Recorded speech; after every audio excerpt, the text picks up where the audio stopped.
Olá pessoal, eu sou a doutora Val Torres e eu recebi algumas mensagens por conta daquele outro vídeo que eu postei, esse vídeo aqui que eu vou colocar aqui, que é sobre a campanha eleitoral que falou que eu fiz missões e muitas pessoas não sabiam quem eu era. Quando eu decidi ir para Brumadinho, eu confesso que eu não imaginei o que eu ia ver lá. Eu sabia que a situação era crítica, eu sabia que a situação também era de risco, mas mesmo assim eu decidi ir até lá.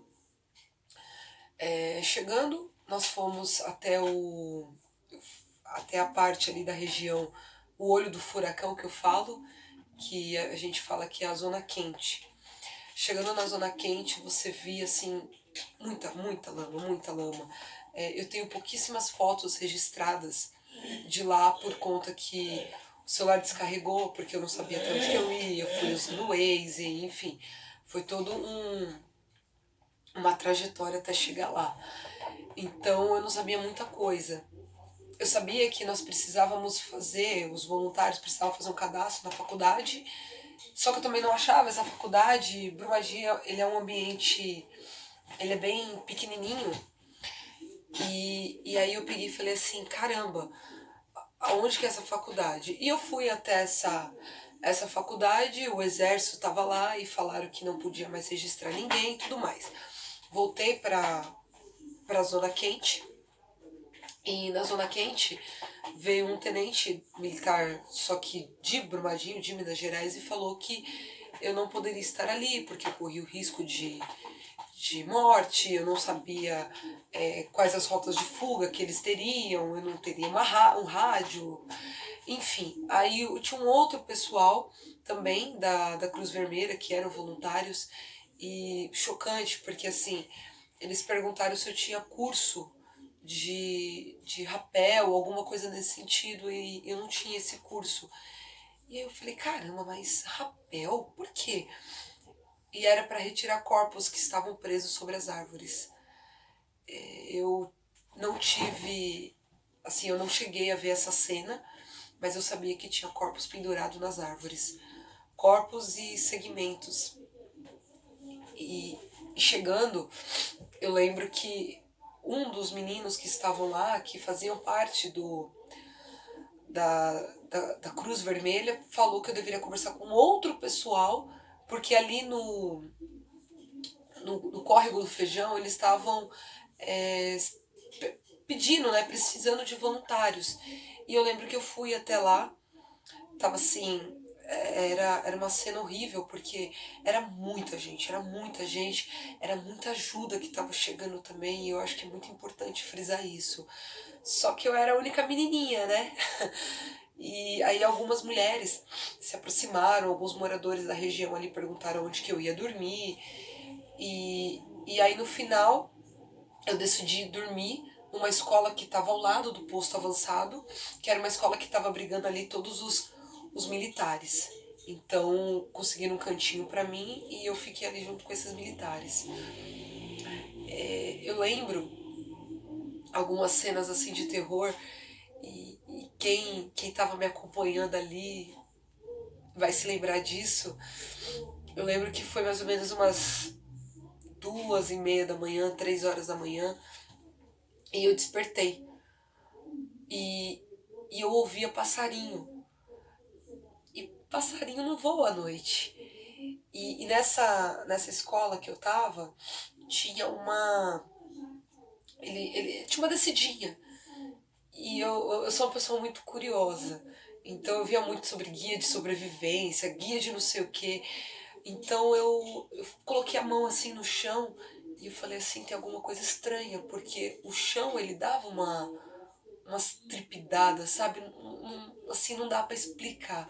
E passarinho voando, e cachorro latindo, latindo, latindo. E eu falei assim, tem alguma coisa errada. Isso era mais ou menos já umas 4 e pouco da manhã. Aí eu peguei, levantei, peguei a minha farda, coloquei, e tinha um pessoal que estava fazendo o trabalho na madrugada e tinha um pessoal que estava fazendo o, o trabalho durante o dia. Então, assim, essa escola, ela era 24 horas entre e sai, entre e sai, entre e sai de pessoas auxiliando ali no que fosse preciso. E eu lembro que quando eu terminei de me trocar, era umas 5h20 mais ou menos, e eu ouvi o barulho da sirene.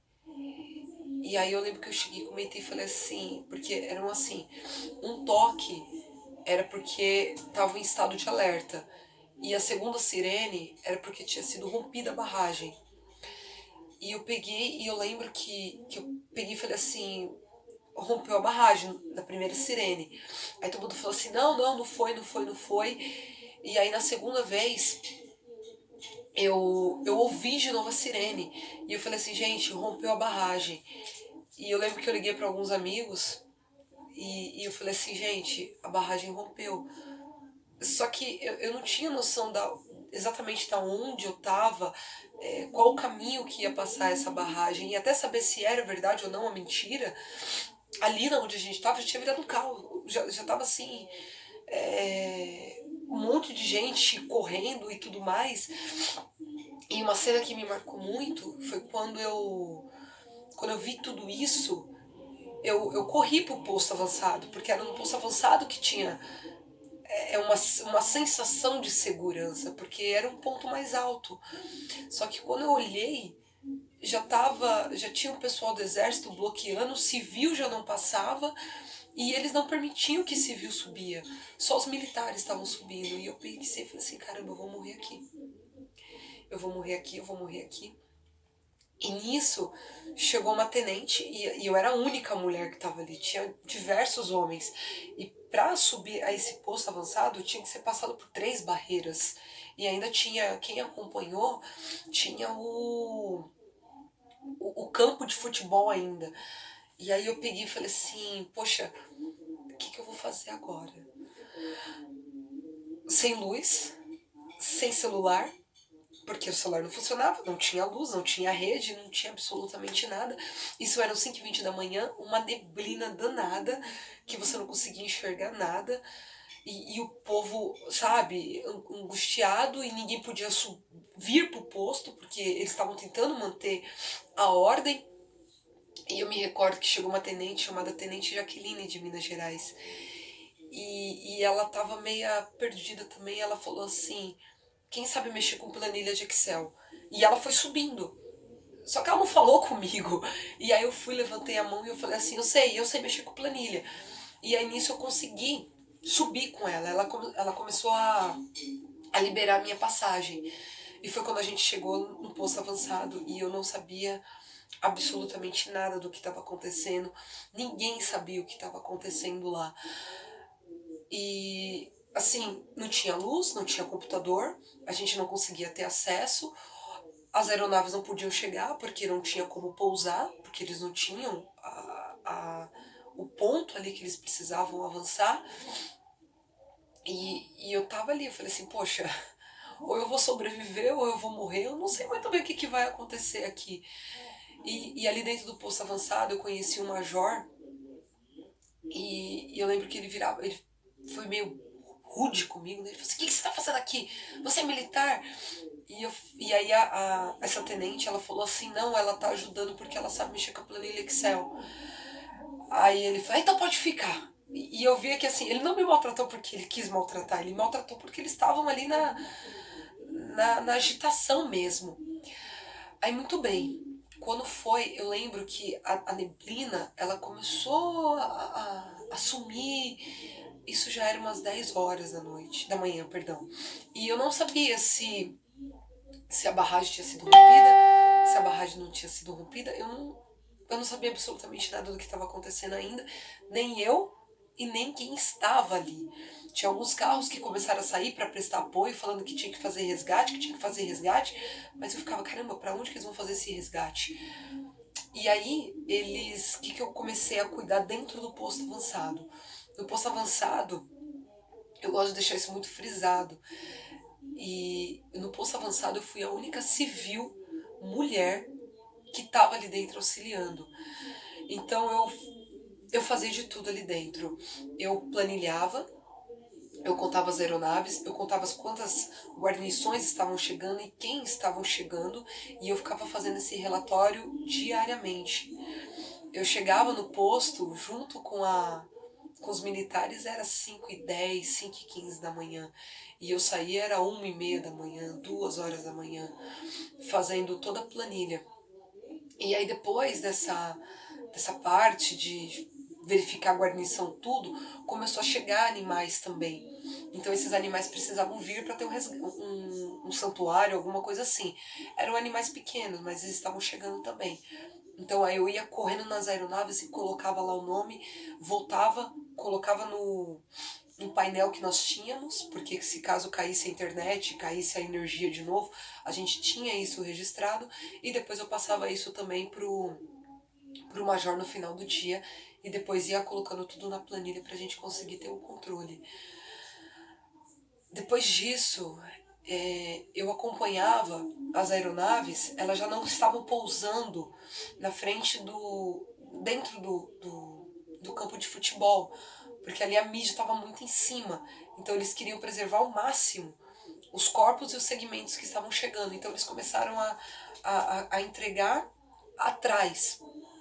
E eu lembro, teve um sargento, eu não me recordo o nome dele, e ele falou assim pra mim, eles me chamavam de Osasco lá, e eles falou assim: Osasco, eu preciso que você vá atrás agora, as guarnições já estão tudo certinha, e eu preciso que você vá até a guarnição das aeronaves que estão chegando, eles falam que são os arcanjos, onde os arcanjos estão chegando, e que você coloque todos os segmentos que estão chegando.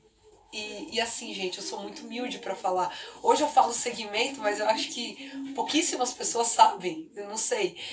Eu, na época, não sabia o que era segmento. E aí, quando ele falou contar segmento, aí eu fiquei pensando, segmento, mas... segmento... Aí foi. Aí eu falei, caramba, ele quer que eu conte os restos mortais do corpo. Aí eu olhei assim pra ele e falei assim: sargento, eu nunca fiz isso na minha vida.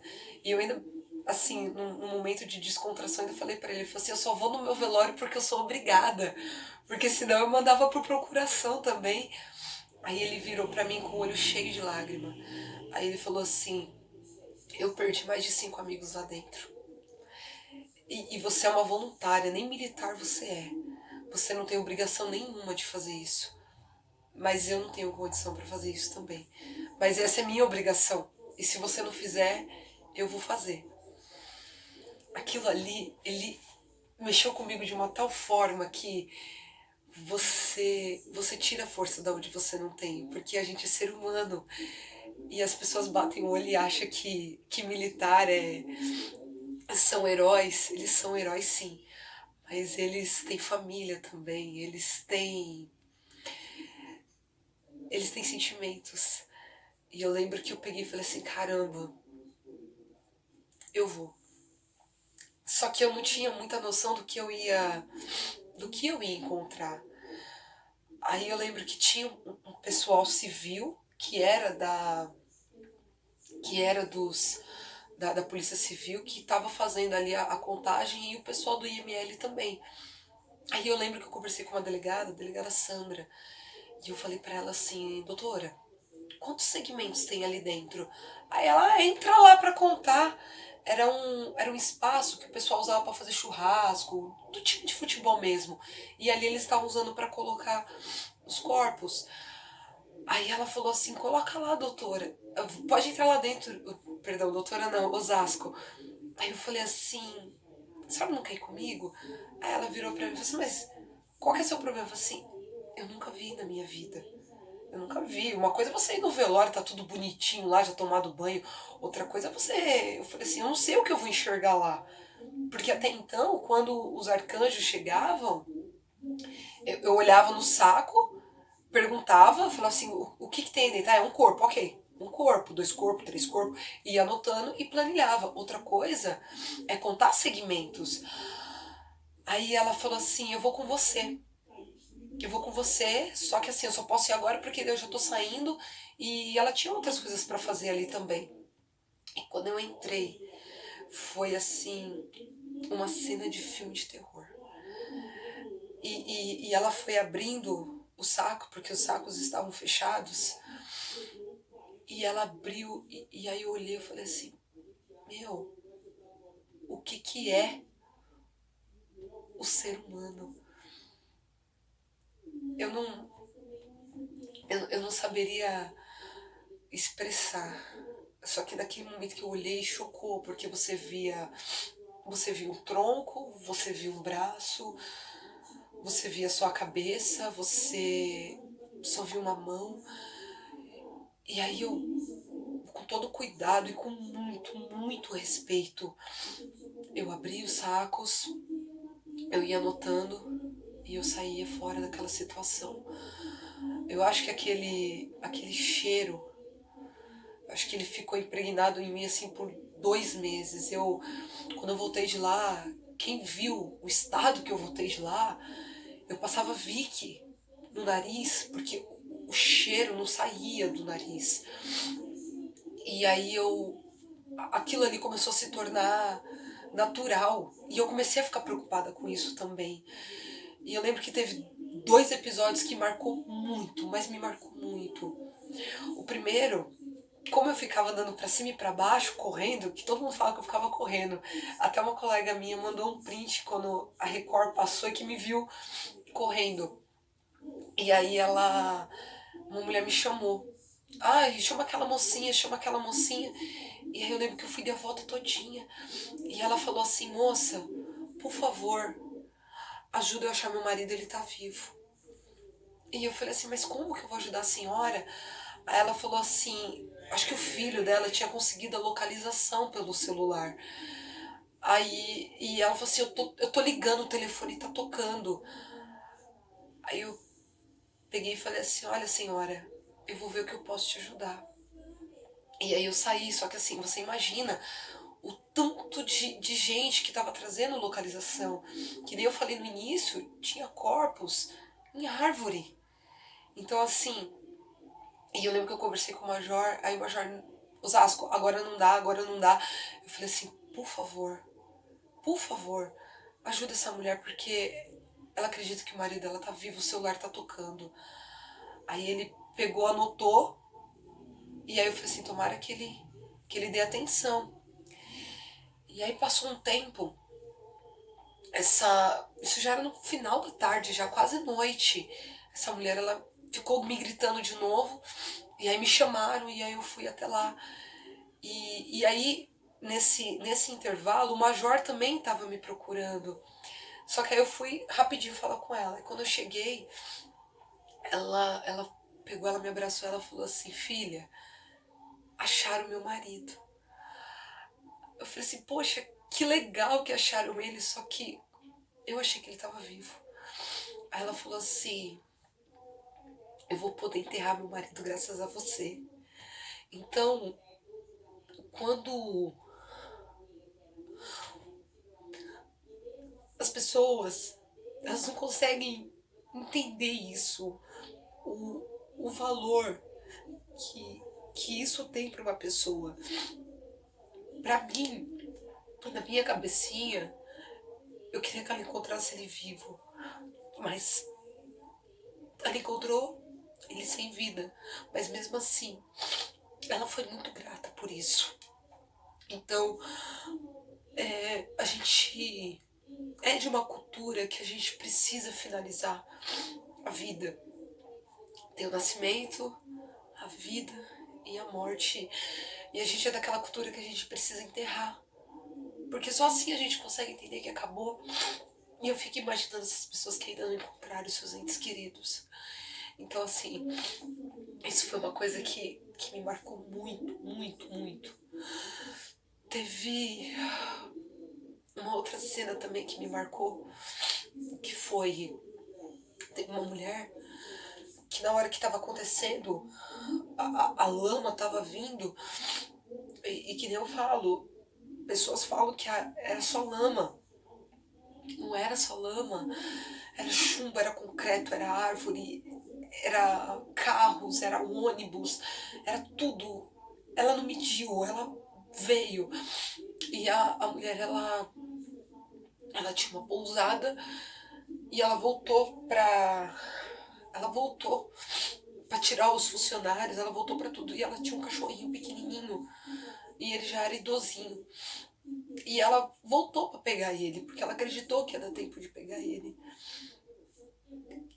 Só que não deu tempo. A lama veio.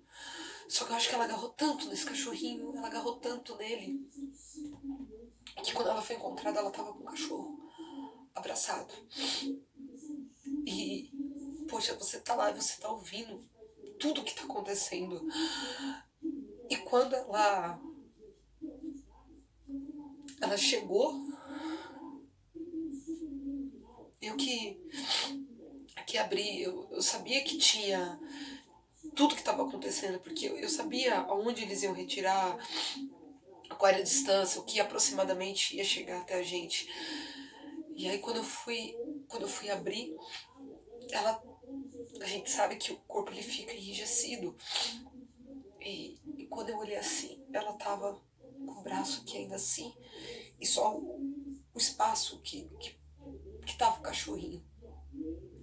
Aquilo ali também foi outra cena que me assombrou por muitos meses. Então, assim, se as pessoas conseguirem entender o que é um voluntariado, o que é você se colocar na situação de ajudar as pessoas, eu acho que a gente consegue fazer um mundo muito melhor. Muito melhor. A gente acha que a gente não tem coragem, mas a gente tem coragem sim. A gente tem coragem para fazer muita coisa. Eu falo que a gente só conhece a força que a gente tem quando a gente é testado. Quando eu voltei para São Paulo, você pode ter o psicológico que for, você pode ter o melhor psiquiatra, o melhor psicólogo, mas quando eu voltei para São Paulo, porque assim, naquele momento você tá no gás, você tá ali na adrenalina pura. Eu lembro que eu me despedi de todo mundo e eu voltei para São Paulo e aquelas coisas ainda me assombravam. Tudo me assombrava.